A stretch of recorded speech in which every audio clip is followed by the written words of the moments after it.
بسم اللہ الرحمن الرحیم۔ میرے عزیز پاکستانیوں، آج اس پیغام کے ذریعے میں تمام اہل وطن سے التجا کرتا ہوں کہ کل پاکستان میں ایک نئی تاریخ رقم ہونے جا رہی ہے۔ سرکاری ادارے، پولیس افسران اور پولیس کے جوان مارچ کر رہے ہیں، شہباز شریف زندہ باد کے نعرے لگا رہے ہیں، اللہ کی نعرے لگا رہے ہیں، یہ بتانے کی کوشش کر رہے ہیں کہ شاید ان کے اس اجتماع کو دیکھ کے پاکستانی ڈر جائیں۔ پاکستانیوں زندگی شروع ہی وہاں سے ہوتی ہے جہاں خوف ختم ہوتا ہے، اور ان لوگوں نے ہمارے معاشرے کو مردار معاشرہ بنایا ہوا ہے، جہاں پہ کسی کی یہ بھی جرت نہیں ہوتی ہے کہ جس کے ساتھ ظلم ہوتا ہے وہ اپنے ظالم کا نام تک نہیں بتا سکتا ہے۔ یاد رکھو، تاریخ جو ہے ٹکرانے والوں کی لکھی جاتی ہے، تلوے چاٹنے والوں کی نہیں لکھی جاتی ہے۔ اور پھر یہ کون ہیں؟ یہ ملازم ہیں، ہمارے ٹیکس کی آمدن سے ان کو تنخواہیں ادا ہوتی ہے۔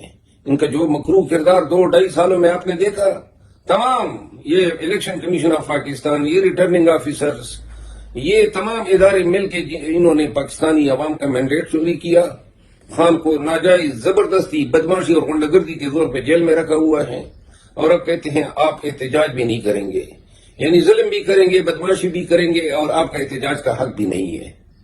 قرآن کریم اللہ تعالی حکم جاری کرتا ہے کہ مسلمانوں پہ فرض ہیں جہاں پہ کوئی ظلم آپ کے ساتھ کرے تو ظالم کے خلاف چیخ چیخ کے کہو کہ یہ ظلم کر رہا ہے۔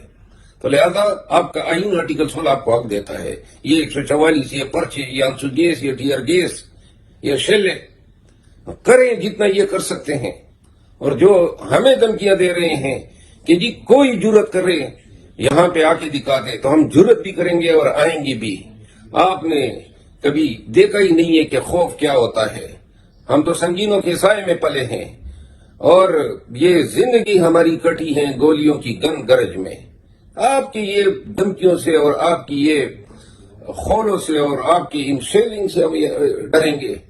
پاکستانیوں جرت کے ساتھ آؤ، پوری استقامت کے ساتھ آؤ، اس بیان کو پھیلا دو، تمام پاکستانیوں نے نکلنا ہے، اور ہم نے قانون اور آئین کے دائرے میں رہتے ہوئے اپنے احتجاج کا حق ایکسرسائز کرنا ہے۔ آج اگر ہم اپنے حقوق سے ان کے ڈر کی وجہ سے دستبردار ہوں گے تو یاد رکھو یہ ہمیں دائمی غلام بنا دیں گے۔ اپنے حق سے نہ دستبردار ہوں گے، خان کو رہا کروا کر ہی دم لیں گے، دھرنا دیں گے، اور دھرنا تب تک جاری رہے گا جب تک خان رہا نہیں ہوتا ہے۔ تو لہذا پاکستانیوں فرض ہے آپ پہ، اپنے حق کے لیے، اپنے مستقبل کے لیے، اپنے بنیادی حقوق کے تحفظ کے لیے، جمہوریت کی بالادستی کے لیے، اور اس پیارے دیش، اس پاکستان کو ایک روشن مستقبل دینے کے لیے کل امٹ کے آؤ، ایسا نکل کے آؤ کہ دنیا دیکھے کہ پاکستانی زندہ قوم ہے۔ پاکستان زندہ باد۔